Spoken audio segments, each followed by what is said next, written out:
Buenos días chicos, ¿cómo están? Les habla el profesor Manuel Castañeda. Vamos a empezar con nuestra semana académica del curso de lenguaje. Vamos a desarrollar hoy un tema importante dentro de la semana 3. Chicos talentos, mucha atención entonces con la clase de hoy, esperando que comprendan, entiendan la explicación. Bien muchachos, vamos a empezar con el tema de hoy que es el lenguaje. El lenguaje es la facultad exclusivamente humana que se emplea en la comunicación, chicos. Ahora, si con la comunicación nos relacionamos, el lenguaje lo usamos justamente para relacionarnos, ¿no? El ser humano usa el lenguaje justamente para comunicarse. El lenguaje presenta las siguientes características. Es universal porque todos los seres humanos lo utilizamos.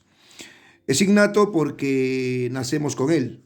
Noam Chomsky decía que es parte del desarrollo o de la evolución humana. Es algo genético en nosotros. Es aprendido porque a medida que también vamos desarrollándonos socialmente, vamos justamente adquiriendo signos con los cuales nos comunicamos. El lenguaje, chicos, es racional porque nos hace reflexionar, el lenguaje nos hace que las ideas se cohesionen, que haya coherencia, ¿no?, en la comunicación. Cuando los signos se establecen, los hablantes entonces usan esos signos para comunicarse. Por eso decimos que el lenguaje es convencional. Ya es convencional porque los signos que se crean para comunicarse ya se establecen y como tal lo usamos. El lenguaje es doblemente articulado. El lenguaje tiene primera articulación y segunda articulación. La primera articulación están contenidos los morfemas y en la segunda articulación los fonemas. Los morfemas presentan significado, los fonemas no tienen significado. Por ejemplo, tenemos en la palabra perro los morfemas per y o. Per significa animal cánido, ¿no es cierto? Y la o es género masculino. ¿Estamos de acuerdo? En cambio, los fonemas no tienen significado. Los fonemas son sonidos. Por ejemplo, tenemos en la palabra perro, tenemos el sonido P, el sonido E, el sonido R, el sonido O. No tienen, cada uno de estos sonidos no tienen significado. El lenguaje entonces, chicos, es doblemente articulado. ¿Por qué? Porque presenta morfemas y fonemas. ¿Ok? Muy bien, ahora, el lenguaje cumple una función social importantísimo, chicos, ¿no? Ahora, el lenguaje cumple una función social, pero a su vez también, de acuerdo a la intención del hablante, podemos decir que hay 6 funciones: referencial, expresiva, apelativa, fática, metalingüística y poética. En la referencial, el hablante informa sobre una determinada realidad. Por ejemplo, si decimos Grau nació en Piura, ¿no? La expresiva o emotiva es cuando se expresan emociones, estados de ánimo. Felizmente no sucedió nada. ¿Te das cuenta el ejemplo, no? En la apelativa o conativa vamos a dar mandato, un ruego. Por ejemplo, estudien chicos, no hagas eso por favor. Eso es ejemplo de función apelativa. En la función fática predomina el contacto. ¿Qué quiere decir? Que cuando por ejemplo decimos hola, buenos días, estamos estableciendo un contacto. O cuando decimos chao, adiós, estamos, ¿no?, cerrando un contacto. Eso es ejemplo de función fática. La función metalingüística es cuando hablamos sobre el lenguaje en sí. Por ejemplo, si yo digo el quechua es un idioma trivocálico, ¿no?, porque presenta 3 vocales. El castellano es un sistema pentavocálico porque presenta 5 vocales. Entonces, estamos hablando de un tema lingüístico. Eso es función metalingüística.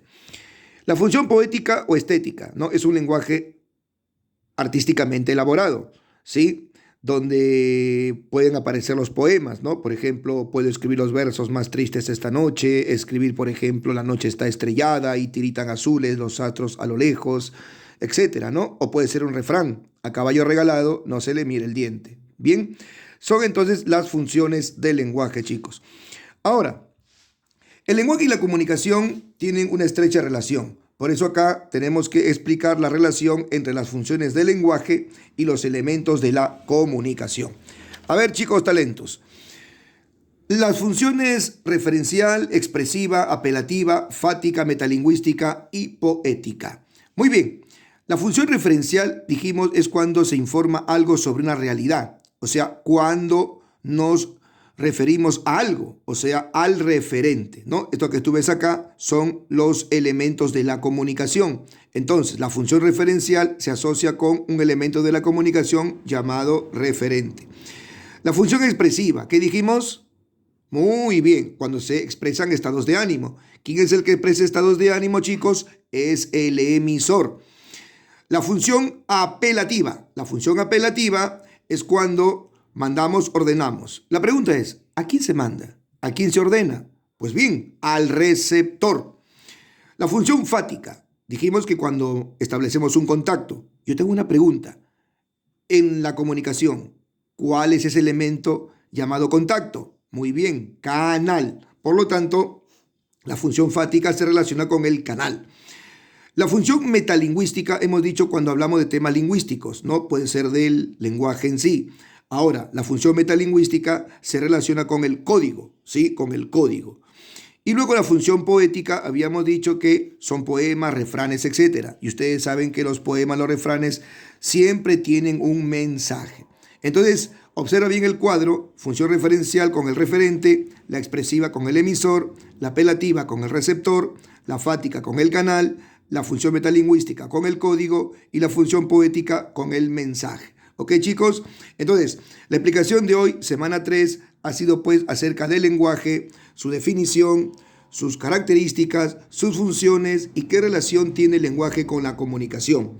Espero pues, chicos, que esto haya sido de su agrado y bueno, puedan resolver el libro, ¿no?, del tema correspondientes. Y no te olvides, ¿no?, mantente en casa, pero siempre escuchando nuestras clases ya virtual, ¿ok? No te olvides, lávate las manos, Dios te bendiga y saludos a la familia. Chao.